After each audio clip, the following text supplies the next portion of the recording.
नाज़रीन आदाब सलाम। मैं ज़ाकिर बाज़दार आपके साथ एक बार फिर मुखातिब होने जा रहा हूँ और आज हम बात करने जा रहे हैं हिंदुस्तान की गर्मा गर्म सियासत पर।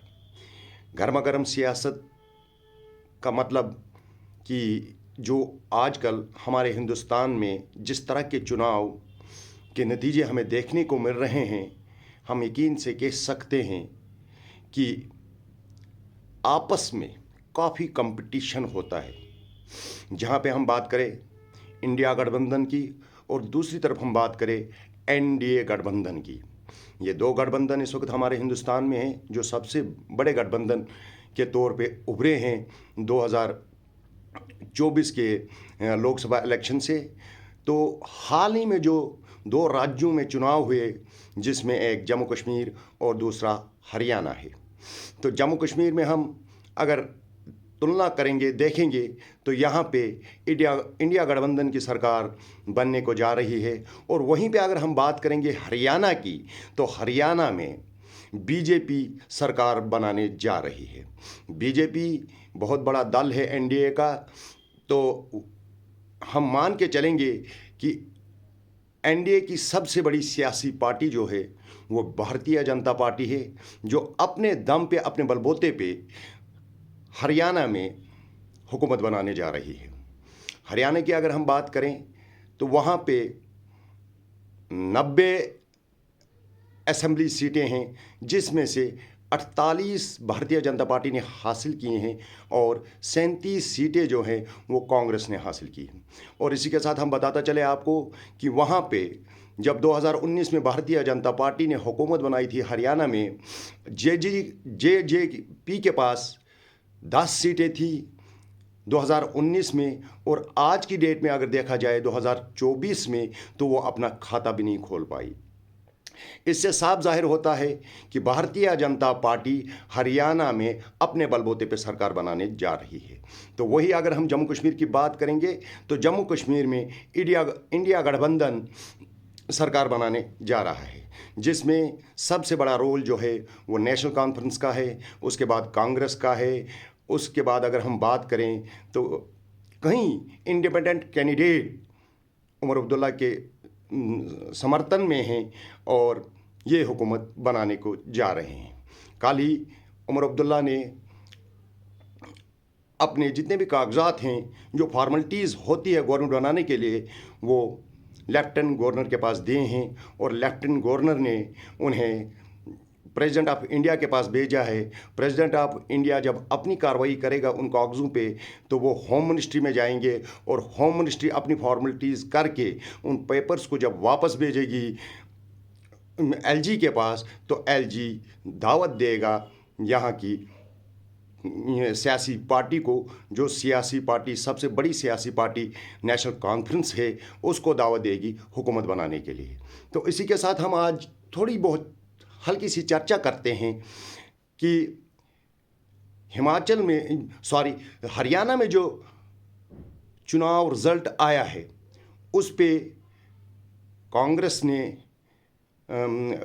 ने आरोप लगाया है कि ये रिज़ल्ट गलत हैं, ये हमें कबूल नहीं है।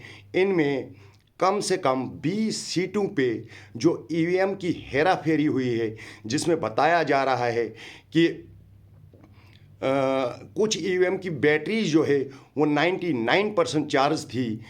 तो इसके बुनियाद पे इलेक्शन कमिश्नर के पास कांग्रेस ने अपनी शिकायत दर्ज की है और इलेक्शन कमिश्नर ने यकीन दिलाया है कि मैं इन चीज़ों की पूरी तहकीकात करके आपको बता दूंगा कि मसला क्या है। तो वहाँ पे अभी कांग्रेस ने जो शिकायत चुनाव आयोग के पास की है, तो वो भी देखना होगा कि ये कहाँ तक सच है और कहाँ तक झूठ। जिस तरह से बताया जा रहा है कि वहाँ पे एक सीट है बादशाहपुर की असेंबली सीट, जिसका 88 नंबर है, कॉन्स्टिट्यूंसी नंबर 88 है। वहाँ पे टोटल जो वोट्स हैं वो 5,20,958 वोट हैं, जिसमें पोल हुए हैं 2,60,045 वोट्स, यानी कि 51% पोलिंग वहाँ पे उस कॉन्स्टिट्यूंसी में हुई है, जिसे बादशाहपुर के नाम से जाना जाता है। कॉन्स्टिट्यूंसी नंबर 88 है। तो जब वोटों की गिनती हुई तो वहाँ पे बताया जा रहा है कि 2,81,608 वोट गिने गए, जबकि 2,60,043 वोट टोटल पोल हुए हैं पोस्टल बैलेट के समेत। तो यहाँ पे जो वेरिएशन आ रहा है वोट्स का, वो 14,763 वोट का वेरिएशन आ रहा है।